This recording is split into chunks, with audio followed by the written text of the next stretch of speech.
My good friend, let's call her Jane to protect her identity, told me her ghost story last year, and since then it has been confirmed to me by several people who were around at the time.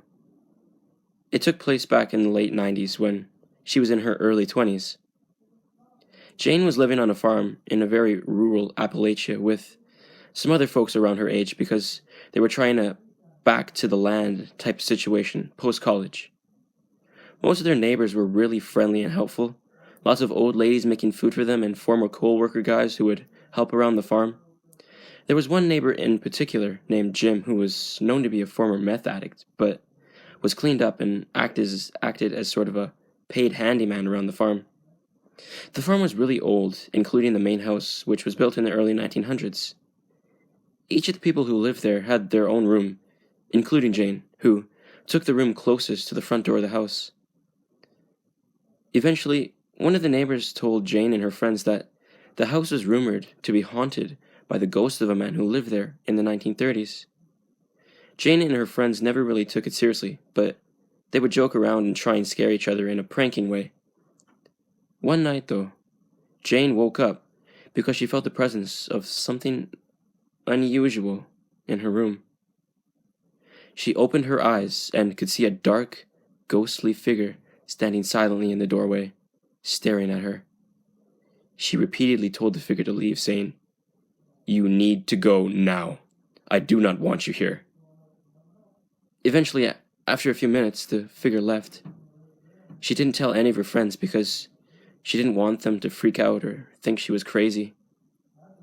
A few days later, one of the other women who lived in the house told Jane that the ghost had appeared at her doorway and had actually come in her room, but she had laid in her bed silently in response. Jane then confessed the same thing had happened to her earlier, except the ghost left when she told it to leave.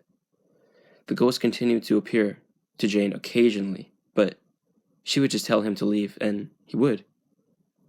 That autumn, they had to stop paying Jim the handyman because they were running out of funds and couldn't afford to have him around. Angry, he turned on the farm people and started doing terrible things to the farm, including vandalizing the barn, messing up the garden, etc. They never had proof that it was him, so the police couldn't really do anything, but they were convinced he was the one doing it.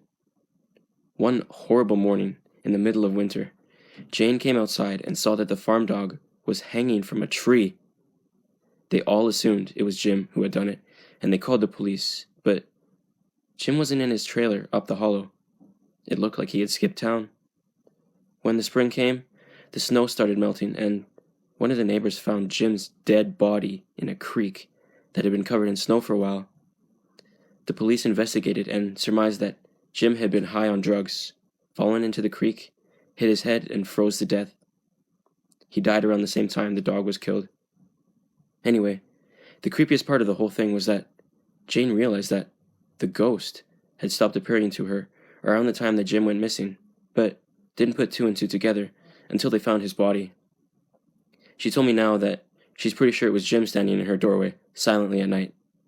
And that is so much creepier than a ghost.